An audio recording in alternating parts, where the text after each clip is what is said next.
Então, salve, salve pessoal! Como é que vocês estão? Beleza? Eu sou o Gil, fundador da OBInvest, a Olimpíada Brasileira de Investimentos, e dando seguimento ao nosso circuito de lives para trazer a interdisciplinaridade, né, que tem entre os conteúdos do ensino médio e finanças. Tá? Hoje eu trago para vocês aqui um convidado especialíssimo. Pô, fiquei muito feliz quando ele aceitou fazer essa live com a gente. Que isso. Tá? E hoje a gente vive numa crise sanitária, né, que afeta profundamente a economia. E crises econômicas acontecem ciclicamente no capitalismo. Uhum. E a gente vai falar aqui sobre várias delas. Né? Então, vamos lá, Lameirão. Né, um grande amigo, historiador, economista, um mega professor, um cara muitíssimo inteligente, e eu admiro muito. E hoje ele vai dar uma aula aqui pra gente. Né? Seja bem-vindo, meu irmão. Tentar brincar aqui um pouco, né?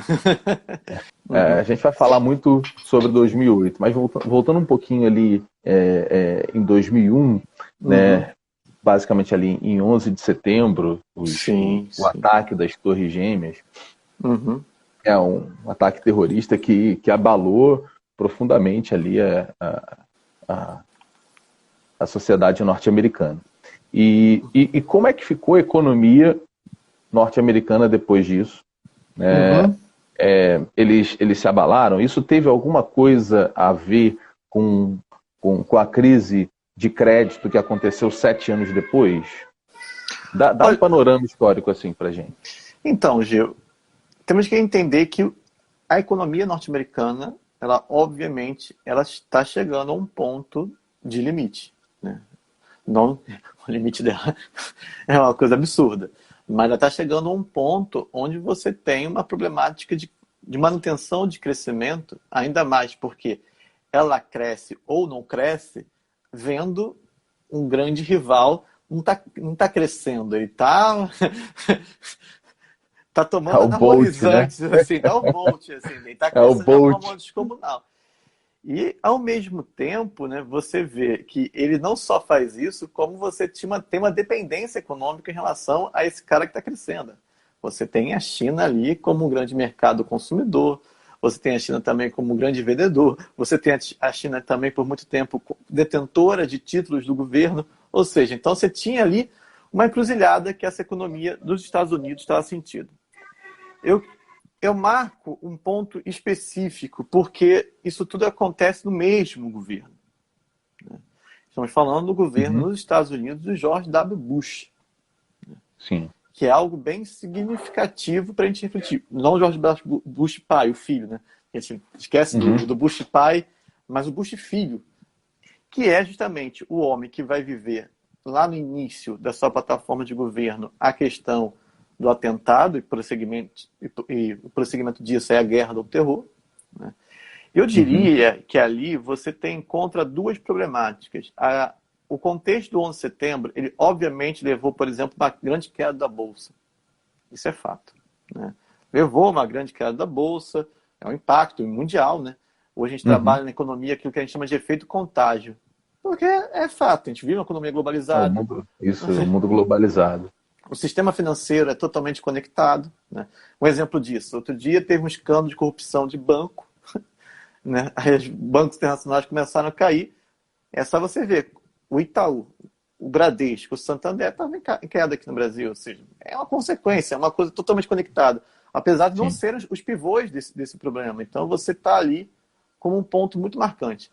Mas a grande questão ali é que os Estados Unidos já estavam começando a viver um pouco o seu limite de manutenção de crescimento. E a Guerra do Terror é uma série histórica que você pode ter ali, principalmente na captação, no controle da questão do petrolífero, que a gente sabe que o petróleo ele tem uma questão de regulação mundial, mas não, o Afeganistão, mas não foi só o Afeganistão, aquilo foi um ensejo para o Afeganistão, aquilo foi um ensejo para o Iraque. Ou seja, é você começar a arbitrar diretamente na geopolítica ali no mundo árabe, onde você tem a questão do petróleo. E isso é uma questão muito importante porque a guerra gera lucratividade, essa guerra foi importante também dentro da perspectiva, e gerou uma expansão da área de influência. E acho que em uma região que foi uma oportunidade. Então, quando a gente vê hoje, economistas analisam que a crise provocada pela Torre Gêmeas, né, e posteriormente a própria Guerra do Terror, ela foi forte, mas ela foi muito menor do que se disseram, sabe? No sentido. Entendi. Né? E ela, de certa forma, depois, a política beligerante acabou não trazendo resultado ao longo do tempo. Né? Ao ponto que, no final do seu mandato, praticamente, ele vai se defrontar ali com a crise de 2008. Né? E aí você tem, inclusive, a própria Uma figura... crise de consumo, né? E a própria figura do Obama, na época, um democrata, né? Sendo visto pela parcela norte-americana, não só como um representante negro, o primeiro negro, que isso para os Estados Unidos é muito importante, né? De pensar que um negro assume a presidência, mas é a questão de você pensar que ele foi visto como o novo Roosevelt. O homem para ser o novo Roosevelt dos Estados Unidos. Caraca. Que era um democrata também e assumia a presidência logo após 3 presidentes republicanos. Né? Ou seja, que tinham essa política, buscam uma política muito mais liberalizante, né? Os próprios erros de intervenção estatal no início da crise de 2008, né? Apostando naquela velha máxima republicana: confronto, tensão, liberalismo. Isso é muito importante. E essa política liberal, ela se satura. Não que o democrata não seja liberal, que o democrata tem um pouquinho mais de políticas sociais. E isso é bem significativo, né? E o Obama tentaria representar isso, principalmente como, por exemplo, a questão da saúde pública, né? Não tem uma saúde pública nos Estados Unidos, que é um projeto que difere até de outras nações, né, neoliberais ao longo do tempo. Então ele tentou fazer o Obamacare, que é uma tentativa de adaptação, né? Tentar facilitar o acesso, né? Porque a gente sabe que dentro de uma grande crise econômica, você tem que garantir um mínimo de social. E você tem que garantir a presença do Estado como grande agente resolvedor dos problemas. Né? Logo quando começou a crise agora... Teve um preço alto, né? Assim, tipo, você não ter uma saúde pública, assim, tipo... Tem até hoje. O início dessa crise agora lá, Nova York, foi cenário de guerra, né? Foi muito bom ter começado a estudar economia depois de ter feito história. Eu acho que se eu tivesse feito o inverso, eu não teria uma percepção da minha bagagem, né? Acadêmica, né? Como graduado, como mestre em história, que é a percepção que a economia, e eu acho que eu cada vez mais vislumbro isso, principalmente no Brasil, né? Nossos ensinos, eles são ensinos muito tecnicistas, vazios de criticidade, né? Ou seja, a gente sabe todas as técnicas, mas a gente tem dificuldade de pensar o macro, as relações sociais, o impacto disso.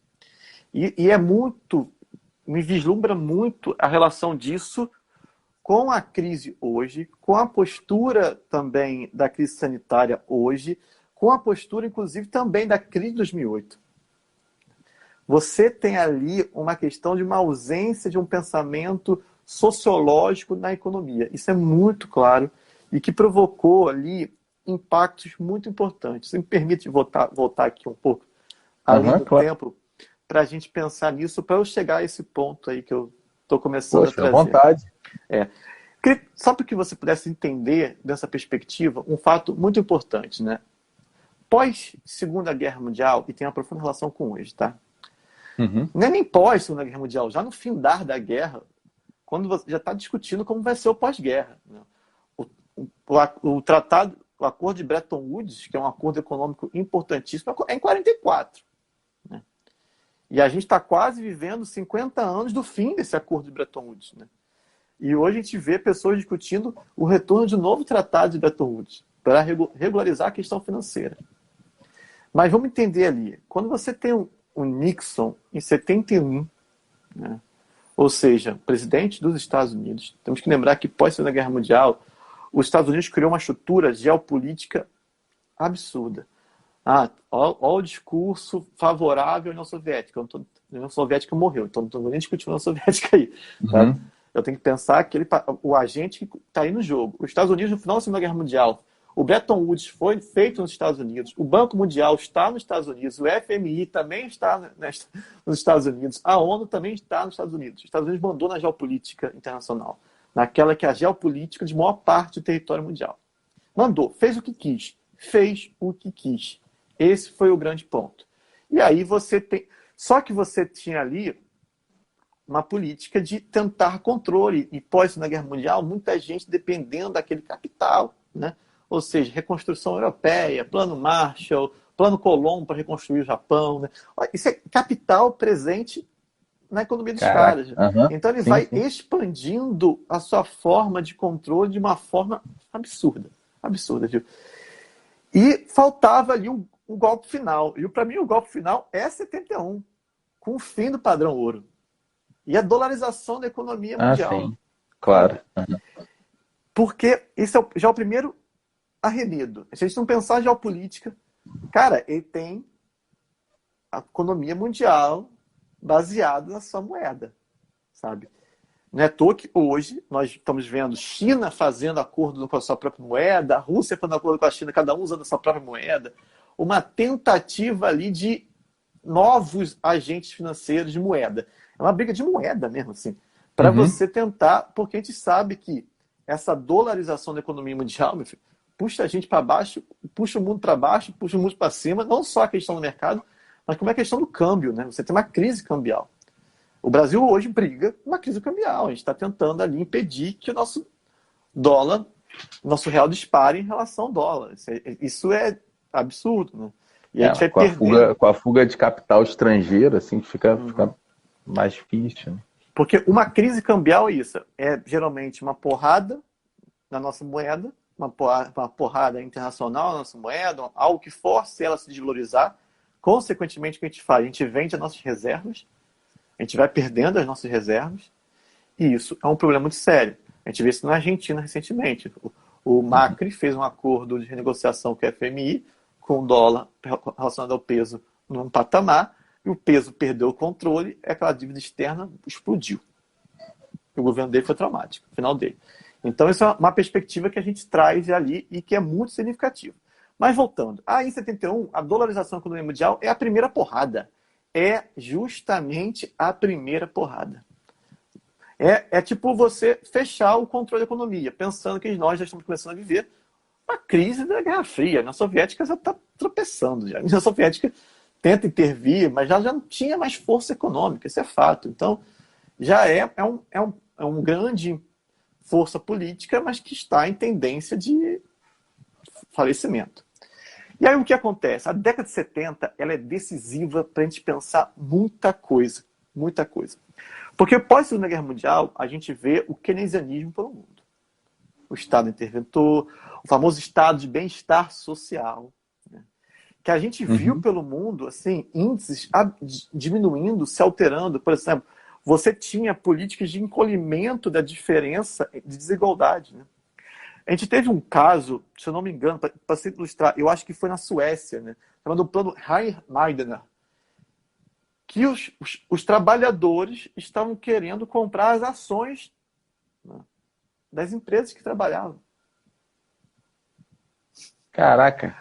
A própria Suécia, para ter uma noção, e como a gente vai falar muito de questão imobiliária, na década de 60, ela estava com 1 milhão de casas para uma população de 7 milhões, proporção. Sim. Você tinha 7 milhões de famílias, né?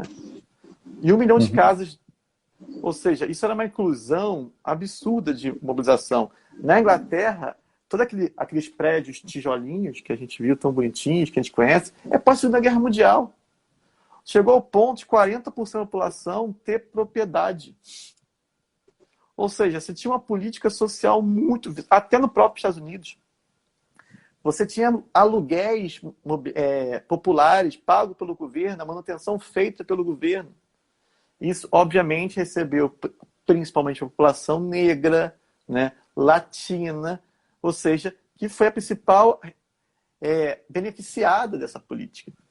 Só que depois, na década de 70, a gente vai começar a ver, primeiro, a dolarização econômica mundial, depois você tem o próprio Pinochet, que é o laboratório do neoliberalismo, né? E ele é muito importante, a gente não pode merecer, porque ele é muito importante, não valorizar ele como pessoa, ele é um bosta, assim. Mas é importante perceber o impacto dele. Ele é o laboratório, é a primeira experiência governamental do neoliberalismo.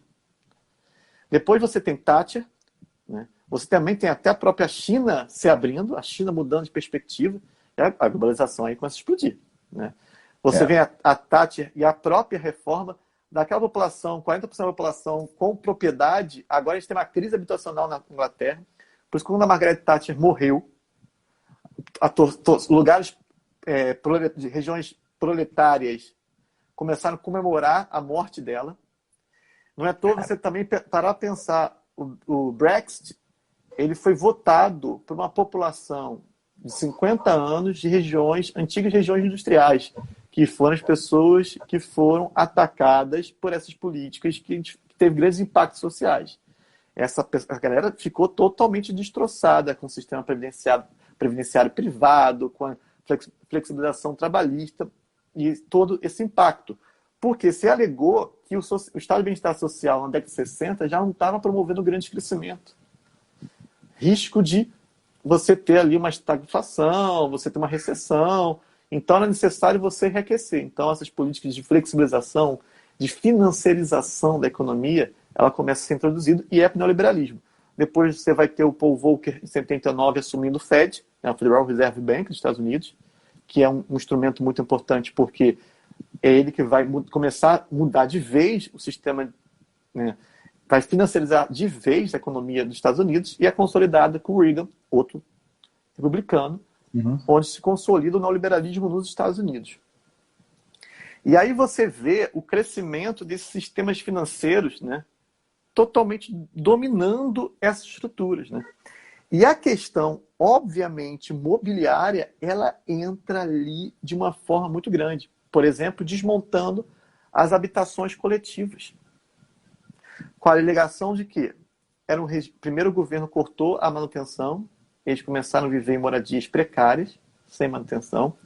Por ser uma população negra, latina, e viver uma taxa de desemprego também de concentração de renda absurda, você tinha, obviamente, maior incidência de violência. Isso foi obviamente, a cultura racista dos Estados Unidos foi enxergada como antro que deveria ser destruído porque é um local que agrega marginais.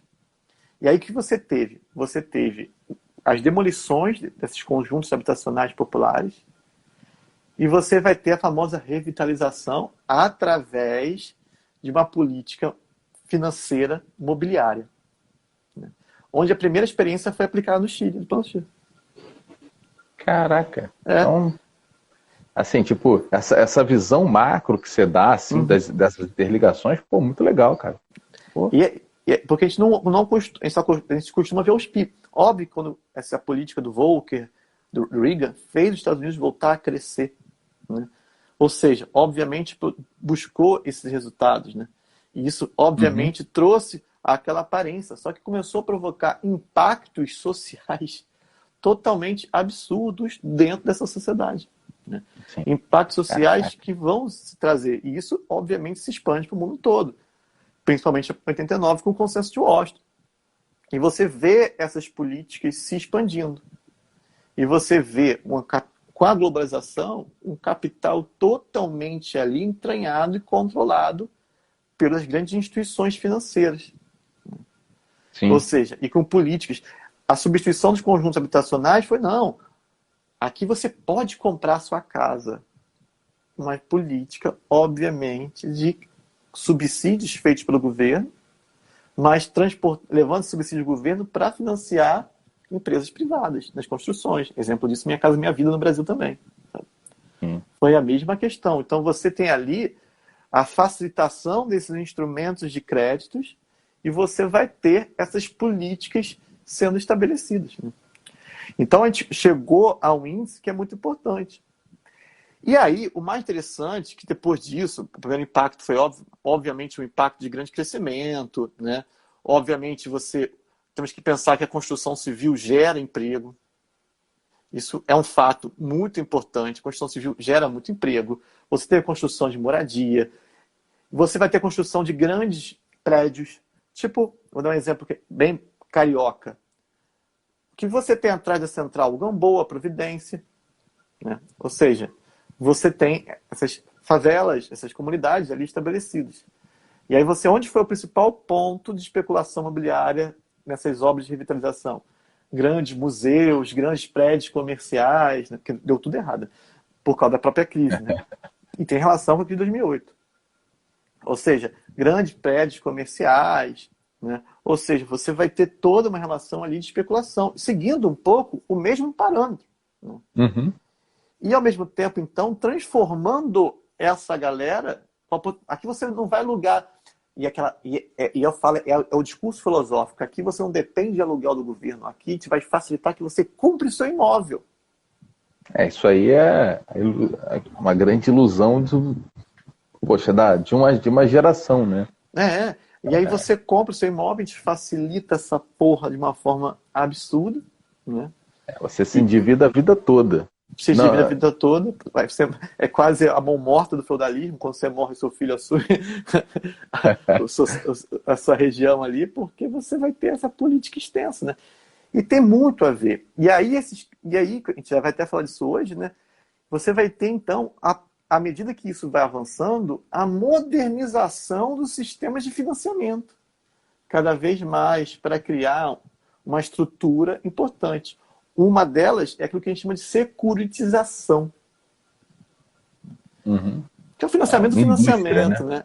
É você pegar ali um empréstimo, um sistema bancário tradicional, né? E passar a levantar recursos no mercado de capitais, no mercado financeiro. Então, é o apostar. Porque essa securitização, que foi um fenômeno que vai se mundializando, né? Porque se a gente for pensar, a gente já falou do subprime, né, que é uma hipoteca, né? Se a gente só for pensar a hipoteca, a crise, se fosse só a hipoteca subprime, a crise não seria na mesma proporção. A gente tem que pensar, porque o subprime andou lado a lado, por isso que vai atingir empresas seguradoras também, né? Ou seja, vai andar lado a lado com a securitização. Porque é a promessa de lucratividade, a promessa de facilitação e também é a possibilidade de você levar a crédito a pessoas que não têm perfil de crédito. Né? E isso... subprime.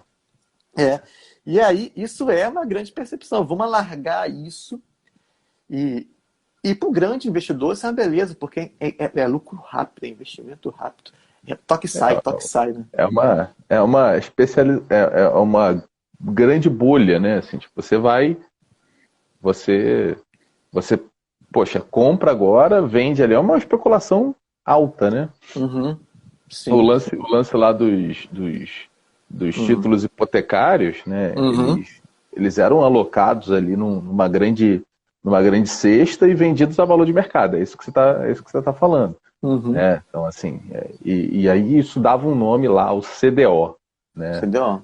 Aí o investidor que comprava um CDO, ele esperava receber dividendos disso. Né? Assim, tipo, e não só isso, né? Assim, tipo, as agências de risco classificavam muitos desses CDOs, 95% dessas hipotecas subprime, que subprime é de um alto risco, né? Um alto risco de inadimplência. Sim. Porque você passa agora a emprestar dinheiro para aqueles que não têm, assim, tipo, não são clientes, digamos, qualificados para aquela modalidade de crédito. Então, assim, o risco de inadimplência é maior. Sim. E aí, assim, tipo, esses produtos eram vendidos, cara, como tipo, sem risco. Né? Assim, tipo, vão triplar. E é a baixa taxa de juros que o próprio Fed fazia, né? Como a gente fala tanta taxa Selic aqui no Brasil, né? Então, o Fed, depois, a gente teve uma crise ali, no início ali do ano 2000, sim, né? Uma crise econômica no próprio Estados Unidos. O Unidos já vem marcado por crise. E o Fed, como uma resposta, começou a baixar a taxa de juros. E não foi só o Fed. o mundo inteiro começou a baixar essas taxas de juros. Isso, obviamente, facilita crédito. Então, você bota facilidade de crédito, securitização e a hipoteca. A subprime é uma hipoteca, né? Aí, o que acontece aqui? Eu coloco um bem como um valor, eu coloco ali, eu permito fazer empréstimos mais arriscados, né? Eu permito justamente isso, fornecer crédito a pessoas que não têm capacidade, né? E detalhe, e é interessante também falar antes disso, além disso, olha que absurdo, depois de estudos fizeram, 90% dos subprimes que foram ofertados, eles tiveram valores burlados. Você tem em torno de eles aumentarem 50% a renda dessa pessoa que solicitava o subprime para você comprar logo e fornecer o crédito. Tá? Então, eles falsificavam, eles alteravam, né, as fontes de crédito, né, tentavam fazer as famosas gambiarras para conseguir fornecer a hipoteca, né, para conseguir fornecer o crédito e para conseguir logo fazer essa circulação. Isso me lembra, por exemplo, muito também a crise de 1929, que você tinha lá também a mesma política, que era a política de você falsificar balancetes nas bolsas de valores. Você falsificava balancete e aí os bancos estavam totalmente relacionados com isso, junto com as indústrias, para tentar evitar a crise da sobreprodução. E aí, tem um bom detalhe, e aí você fez a quebra da Bolsa de Valores em 1929. Depois disso, o Roosevelt vai criar a Lei Glass-Steagall. Essa lei Glass-Steagall, ela vai ser derrubada para permitir isso aqui. O barrado dessa lei é que permitiu, de novo, o sistema financeiro fazer coisas como essa. É justamente essa perspectiva que a gente não dá valor. Por quê? Tirou a regulação dos sistemas financeiros. A gente está no Brasil, a gente sabe muito bem o que é a falta de regulação de um sistema financeiro. Né? E é isso, né? E você vê um contexto. Caraca. Caraca. E assim, tipo, mas gerou uma quebradeira grande, porque assim, imagina, eu vou hipotecar, então eu vou pegar um empréstimo no banco, né, com a garantia da minha casa. Então, minha casa, sei lá, está avaliada em 500 mil. Né? Só que, na medida que um não vai pagando, aí assim, tipo, aí o banco vai e pega o meu imóvel. Assim, tipo, mas vários não foram pagando. Né? Aí o banco começou a vender os imóveis. Então, assim, tipo, a lei da oferta e procura. Leilão, né? Poxa, e aí, assim, tipo, acabou que assim, tipo, isso também conta naquele filme lá, A Grande Aposta. Né? Acabou que, assim, tipo, chegou uma situação do cara que tinha uma hipoteca, né, da casa, sei lá, assim, tipo, hipotecaram a minha casa de 500 mil. Só que agora o meu imóvel tá valendo 200. Então, para que eu vou pagar uma hipoteca de... Então, não pago mais e dou imóvel pro banco. E aí, meu camarada? Só em 2003, que estava no auge do subprime, foram 4 trilhões de lucros, de novos lucros com o subprime. 4 trilhões. Caraca. É dinheiro pra um cacete. Caraca. E aí, meu camarada? E aí, assim, tipo, foi uma quebradeira geral, até o banco lá, o Lehman Brothers, né, um tradicional banco americano, né? Então, assim, tipo, faliu. E aí, cara, assim, a globalização, efeito cascata, né? Efeito cascata, principalmente porque... Fala. O Bank of Boston, General Motors, IAG, todo mundo sentiu. Sentiu. Né? Porque quando a gente pensa nessa perspectiva, né? Então, como ele está falando assim, você tem a dolarização da economia mundial. Você tem a própria securitização, é um fenômeno mundial. Né? É você criar uma padronização de políticas internacionais.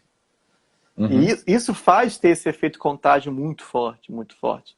E você, fora as conexões de capitais ali, de investimento. Né? Essa crise de 2008, ela é uma porrada para a Europa, para o sistema financeiro europeu. Né? Que também vai por água abaixo. Né? Ele vai ser rasgado ali de uma forma muito absurda, né? E a grande questão, né, que você vai ter como resposta e me lembra, sempre fazer um paralelo com os dias de hoje, você está tendo recentemente a diminuição das taxas de juros no Brasil. Então, investimentos que a gente fazia em títulos do governo já não são mais tão atraentes assim. São atrativos, claro. E aí, qual foi o setor que cresceu muito como fundo de investimento? O setor imobiliário, filho. Ou seja, olha como a gente segue fluxos, né? E a crise do subprime, ela começa com uma reversão dessa taxa de juros. Se o Fed estava diminuindo, agora o Fed começou a aumentar. E aí isso gerou toda a quebra do sistema de crédito. Toda a quebra do sistema de crédito. E os principais atingidos não são os agentes financeiros. Os agentes investidores são os agentes financeiros, que são os bancos, são as seguradoras. E esse sistema conectado, não só nos Estados Unidos, como no mundo inteiro, é o sistema que vai começar a ruir de uma forma muito incrível, né? Você tem que perceber que, a Europa, ela vai entrar num estado assim, totalmente de insolvência, de incapacidade mesmo, sabe? E uma falta total de liquidez. Você começa ali, já em maio, quebrar um hedge fund. É interessante que, paralelo a isso, a gente está aqui no Brasil, o Lula falando da marolinha. Essa crise aqui vai ser uma marolinha, né? Ou seja, eu não fazer uma campanha petista aqui, tá? Estou analisando o fenômeno econômico. O Brasil é a resposta para a crise de 2008. O Brasil é a resposta, porque quando a crise chegar, a gente, principalmente no ano 2009, a gente vive uma recessão, mas depois a gente volta a crescer de uma forma gigantesca, né? Sim, em 2000, foi o quê? 2009 que o Brasil cresceu 7,5%, não foi? E sim, é um 2010. Vamos ser sinceros que quando a gente tem uma queda, né, o crescimento de 7,5%, né, voltar a crescer 7,5% de onde ele estava antes da crise. Ele cresceu 7,5% de onde ele foi parar. Né? É sempre bom a gente analisar isso. Né? Então, se a gente for pensar, desde a crise de 2014, o Brasil nunca chegou ao patamar que estava ali quando começou a crise ali com o governo da Dilma. Né? Então, é bom a gente sempre lembrar que a gente não conseguiu voltar a esse patamar. E os bancos europeus, que vão sentir toda essa pressão, eles começam a quebrar. Vai quebrar, vai quebrar, vai quebrando, vai sentindo. Nos Estados Unidos, atinge dois grandes agentes. O Citigroup, né? E, né, o Lehman Brothers.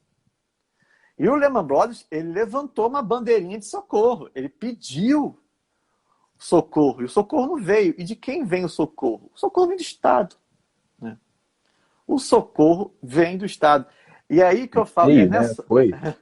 É nessa hora que eu falo, né? É muito fácil ser defensor do liberalismo quando a bola está rolando. Né? Mas quando faltou luz, você vai lá no Estado da noite, você precisa do Estado para botar a luz ali, sabe? E aí você vai perceber ali o quanto vai ter. O Citigroup é um exemplo, depois de ação, mas o Lehman Brothers é o outro exemplo, que ele vai quebrar, né? Ou seja, ele vai pedir essa ajuda do Estado. Essa ajuda do Estado, ela não vem e ele abre o processo de concordata. Caraca. E aí o processo de concordata, né, da Lehman Brothers, é como se você estava assim, a AEG, uma grande seguradora, estava lá bêbada, bebeu bem, ela está bambeando. E o Lehman Brothers é aquele cara que vai chegar e aí, cara, empurrar o cara e o cara vai capotar. Né? Ele vai capotar, porque a concordata do Lehman Brothers são dois exemplos. E aí é importante a gente ter a transição de governo. Né? Nesse contexto, a gente está tendo já ali Bush para Obama, um republicano para um democrata, um totalmente liberal e um médio liberal. Né? Assim. Ou seja, e aí porque eu falo, o Brasil é exemplo disso. O Lula conteve uma crise que se estabelece no sistema por dois fatores. O Brasil já tinha uma grande taxa de juros altos, isso também está ali marcante. E a outra é a questão do banco público. O banco público, né, ele foi importantíssimo para segurar a pepeca. Né? a ação de Banco do Brasil, Caixa Econômica, né? Que eles foram vitais para mostrar, ó, ei, dá uma segurada na crise, né?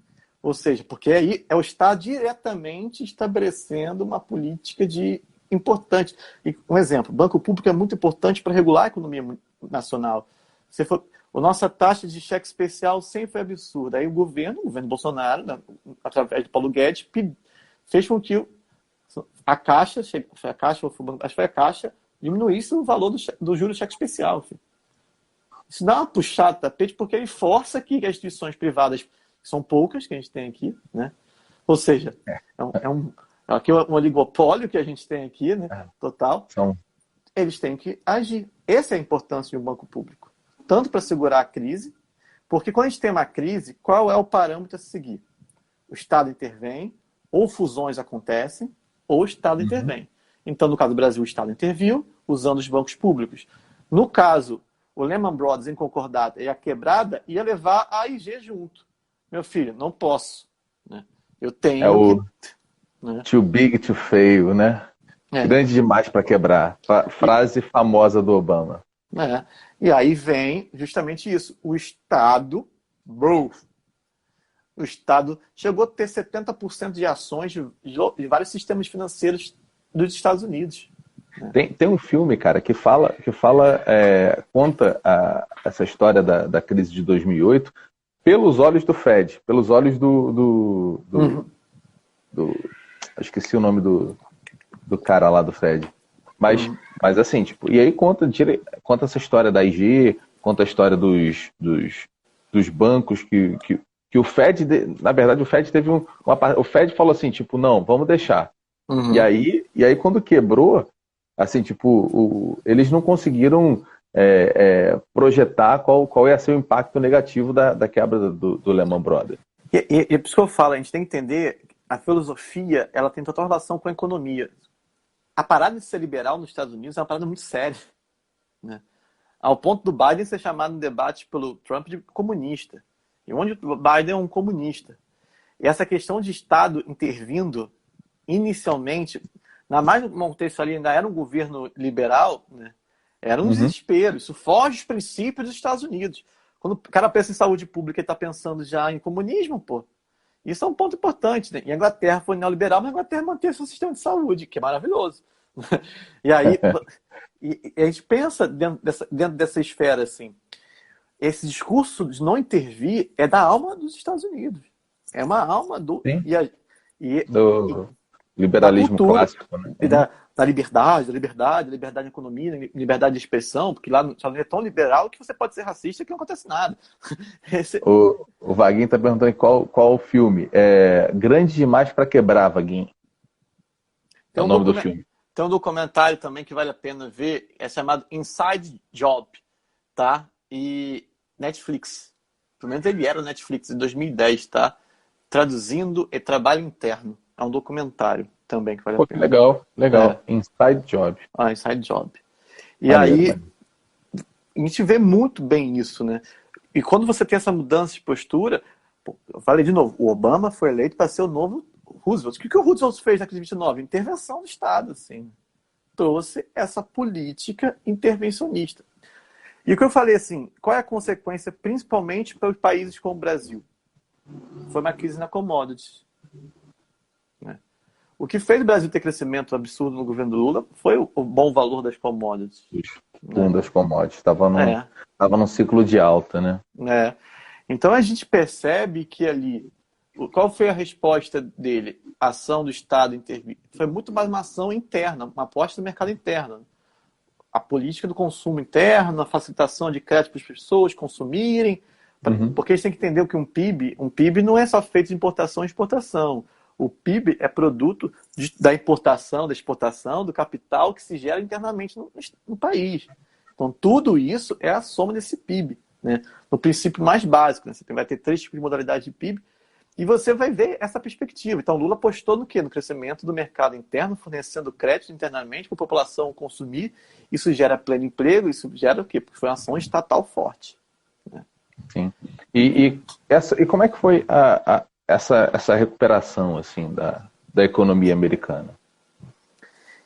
Então, aí a gente vai para uma segunda, porém. Ele consegue conter a grave crise, só quem sabe que o governo Obama não conseguiu ter grandes crescimentos.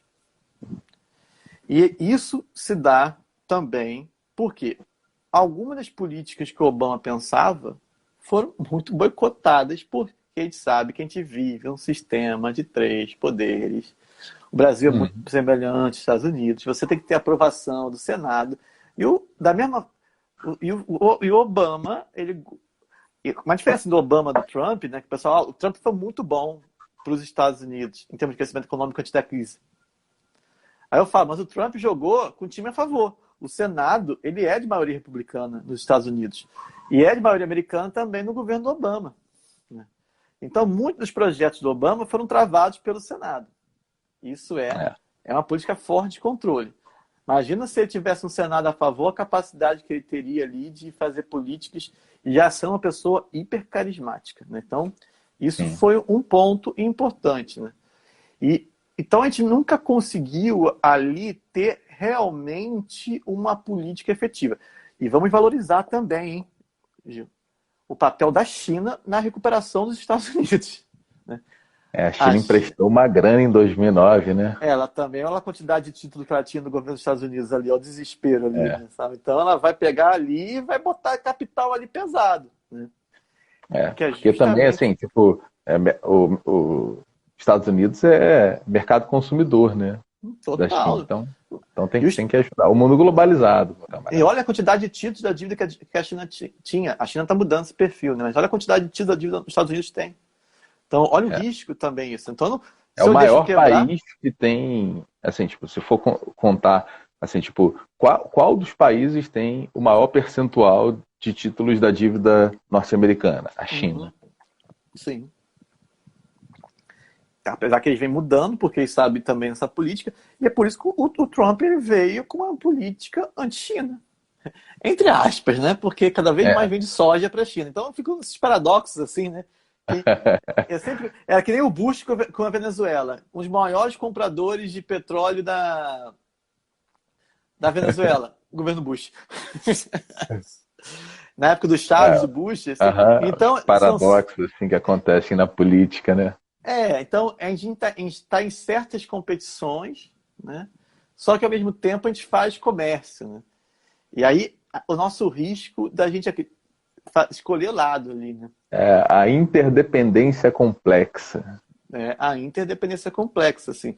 E se teve uma coisa positiva que o governo Lula fez, foi que ele, tudo bem, aumentou muito a dívida interna, mas ele diminuiu sua dependência em relação à dívida externa, sabe? Isso foi um ponto de vista.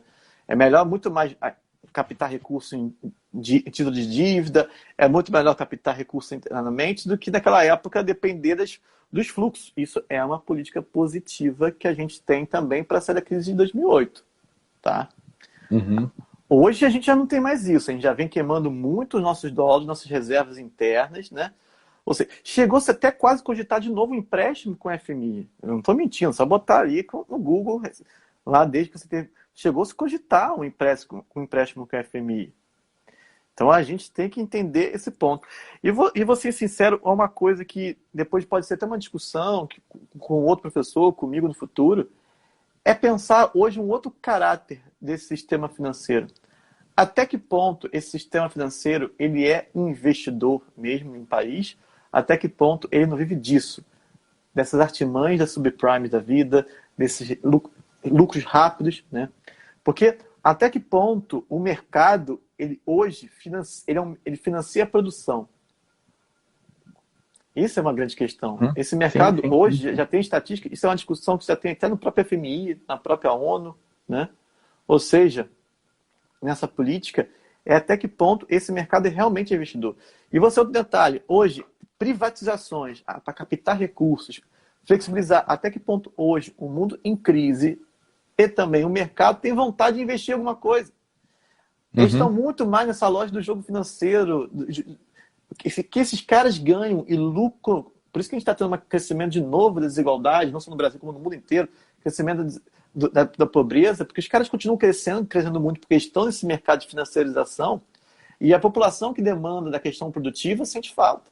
Né? Sim, hoje, te permite que você vem de uma família, um status que hoje, por ter um emprego público, você consegue pegar esse dinheiro e investir pequeno. Só que a gente é pequeno investidor, a gente nunca. O Brasil. Claro. E a gente está.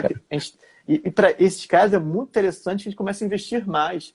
Mas qual é o risco da gente entrar nessas ondas aí, sabe? O grande lance é quando você vai fazer uma medida de investimento, não vou investir no lugar tal. Você precisa ter noção do risco que você está correndo naquele investimento. Assim. E pensando que você precisa risco disso. E retorno, assim, são coisas ali que andam lado a lado. Né?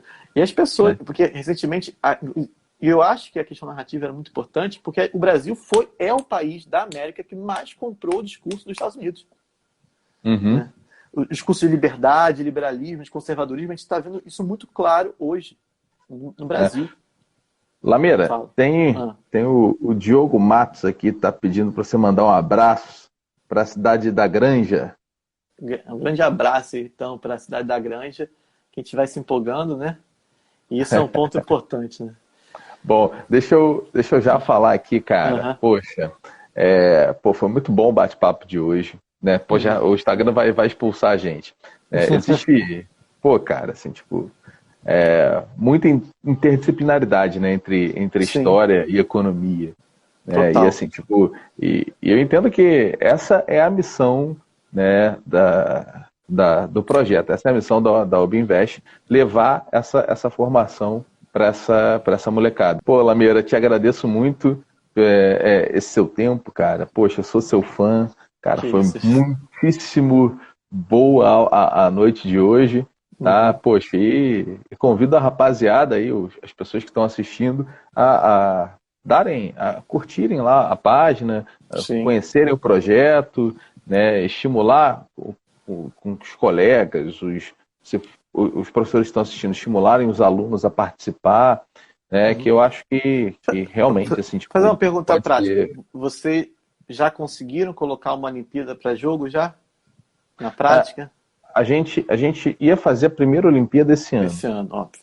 Mas devido à pandemia, e assim, como boa parte do foco do nosso projeto são alunos de escolas públicas e particulares, mas assim, tipo, o Cefet não voltou até agora. Assim, nem as atividades remotas. Tá voltando agora na próxima semana. E assim, tipo, os institutos federais estavam num cenário muito parecido. Então aí eu decidi adiar para o ano que vem para dar oportunidade de todas essas escolas federais, as escolas públicas participarem na primeira edição. Não, ia ser bem legal, porque depois é como espalhar isso nas escolas, incentivar essas participações, que aí você vai forçar o professor a sentar ali e discutir, assim, né? E como pode expandir isso. É um projeto maravilhoso, tá de parabéns. Poxa, show de bola. Obrigado, Lameira. Pô, cara, muito obrigado. Valeu, gente, por acompanhar a live de hoje. Poxa, valeu mesmo. Valeu. Grande beijo, meu irmão. Beijão, tchau, tchau. Tchau, tchau.